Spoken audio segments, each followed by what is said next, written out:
आज वजीर आजम शहबाज शरीफ ने अपना तमाम दिन सियासी जमातों से मुलाकात में गुजारा है। इन मुलाकातों का वाहिद मकसद 27वीं आईनी तरमीम की मंजूरी पर इत्तेफाक राय पैदा करना था।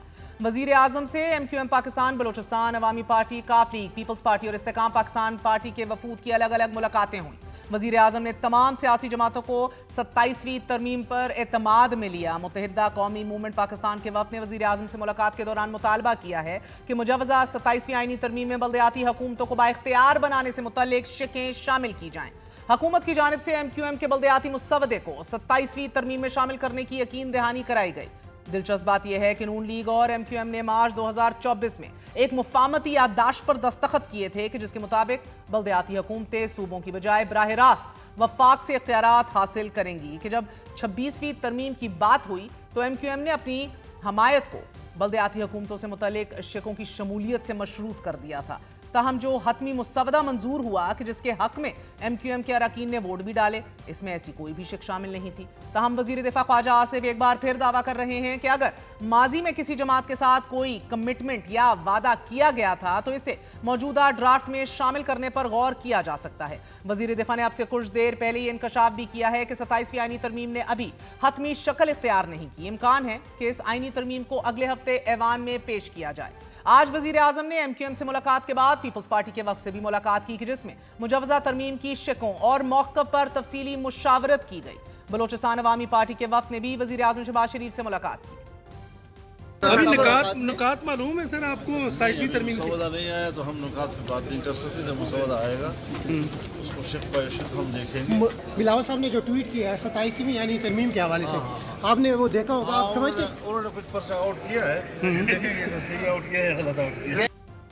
ताहम बेशतर हुकूमती इत्तेहाद की जमातें हल्की फुल्की रंजिश के साथ हुकूमत के साथ खड़ी दिखाई दे रही हैं, जबकि तहरीक इंसाफ खोलकर 27वीं तरमीम की मुखालिफत कर रही है। चेयरमैन तहरीक इंसाफ बैरिस्टर गौहर का कहना है कि 27वीं तरमीम में सूबाई खुद मुख्तारी को ना छेड़ा जाए। सूबों ने अपने कवानीन बना रखे हैं और इसमें अमल दखल देने की जरूरत नहीं। हम आईनी तरमीम की मुखालिफत करेंगे। अभी तक हमें मालूम ही नहीं 27वीं आईनी तरमीम का ड्राफ्ट क्या है। जबकि खैबर पख्तूनख्वा के वजीर आला सुहेल अफरीदी का कहना है कि 27वीं तरमीम की सूरत में सूबाई खुद मुख्तारी और ऑटोनमी पर डाका हरगिज कबूल नहीं। जो 27वीं आईनी तरमीम आ रही है, कोई भी ऐसा अक़दाम जो जमहूरियत को कमजोर करे, जो सूबाई खुद मुख्तारी पर हमला हो, ऐसे तमाम हरबों को इंशाअल्लाह ताला पाकिस्तान तहरीक इंसाफ और पाकिस्तान तहरीक इंसाफ की लीडरशिप मुस्तरद करेगी इंशाअल्लाह ताला। जहाँ तक 27वीं तरमीम का है, अभी तक तो अंदाज़ा नहीं है कि उसके खदोखाल क्या है, क्या क्या कुछ चीज़ें उसमें है। लेकिन देखिए, एक चीज़ पे सबको नो करना चाहिए, सूबाई खुद मुख्तारी हल हाल में ज़रूरी होता है और बेसिकली फेडरेटिंग यूनिट्स का काम यही होता है कि वो जिन महकमों को चाहे वो वफाक को दे दे, बाकी अपने पास रखें। सूबों ने अपने पॉलिसी बनाई है और NFC में किसी सूरत चेंज नहीं होने चाहिए। हम ये कह रहे हैं कि 26वीं तरमीम भी गलत थी और 27वीं तरमीम भी गलत है। आप लोगों के पास? अभी हमारे पास कोई मुसविदा नहीं, हमने वही सुना है जिस तरीके से हमारे से लास्ट टाइम में भी प्रैक्टिकली उन्होंने ऐसा किया था कि इवन लास्ट टाइम में अक्टूबर में उन्होंने कहा था ये हमेशा से ये हुकूमत किसी रश में होती है, रात के अंधेरे में उनसे कोई वर्शन लीक हो जाता है और फिर कहते हैं यही हमारा वर्शन है, द नेक्स्ट डे ये करते हैं, क्योंकि यहाँ तो कभी भी डिस्कशन नहीं हुई। तहम अदालतों से जुड़ी तरमीम के बाद एक अलमिया ये भी है कि वज़ीर आला KPK सुहेल अफरीदी को आज भी इमरान खान से मुलाकात की इजाज़त नहीं मिली। हल्फ उठाने के बाद वज़ीर आला खैबर पख्तूनख्वा की इमरान खान से मुलाकात की ये 5वीं कोशिश थी। इससे पहले वज़ीर आला इस्लामाबाद हाई कोर्ट में मुतअद्दिद दरख्वास्तें दे चुके हैं। असेंबली में एक करारदाद भी पेश की जा चुकी है। आज एक बार फिर वज़ीर आला सुहेल अफरीदी इस्लामाबाद हाई कोर्ट पहुंचे और उन्हें हिज़्ब मामूल मुलाकात किए बगैर वापस भेज दिया गया। वज़ीर आला ने इमरान खान से मुलाकात की इजाज़त ना मिलने पर तौहीन अदालत की दरख्वास्त दायर करने का फैसला कर लिया है। मुसद्दका इतलात है नाजरीन के वफाकी काबीना से 27वीं आईनी तरमीम का मुसवदा कल मंजूर होने का इम्कान है।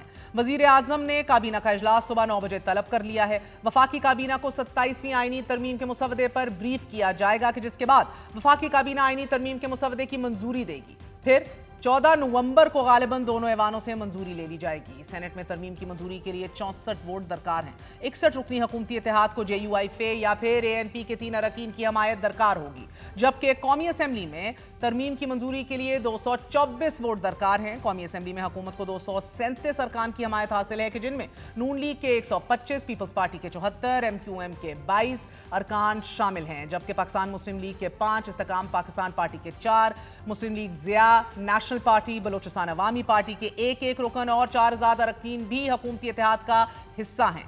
दे seem to be comfortable enough. Peoples Party का यह दावा है कि 27वीं आईनी तरमीम में 18वीं तरमीम के रोल बैक होने की किसी शिक पर भी समझौता नहीं किया जाएगा। पीपल्स पार्टी ने NFC अवार्ड और तालीम और पॉपुलेशन प्लानिंग पर सख्त मौक़िफ़ अपनाने का फैसला किया है। पीपल्स पार्टी NFC से मुतल्लिक तरमीम की मुखालिफत करेगी, ताहम पीपल्स पार्टी ने 18वीं तरमीम के मुकम्मल दिफा का भी ऐलान किया है।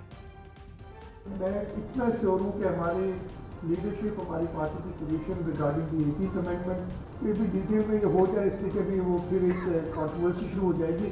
जब हो जाएगी 27वीं तरमीम पर आपके साथ बैठूंगा और एक्सप्लेन करूँगा कि मैंने नहीं क्यों कहा। नहीं, 27वीं तरमीम में सिर्फ ये नहीं है ना, और चीज़ें हैं जो कि ज़रूरत है जिसकी। मुझे नहीं पता मौलाना साहब की मैंने स्टेटमेंट नहीं पढ़ी। मैंने तो कहा कि बिलावल साहब ने जो इवन फेडरल गवर्नमेंट ने मुझ पर कहा है कि नहीं ऐसी कोई बात नहीं, हम खुद चाहते हैं कि इस पर बहस हो और सब उसका पार्टनर जैसे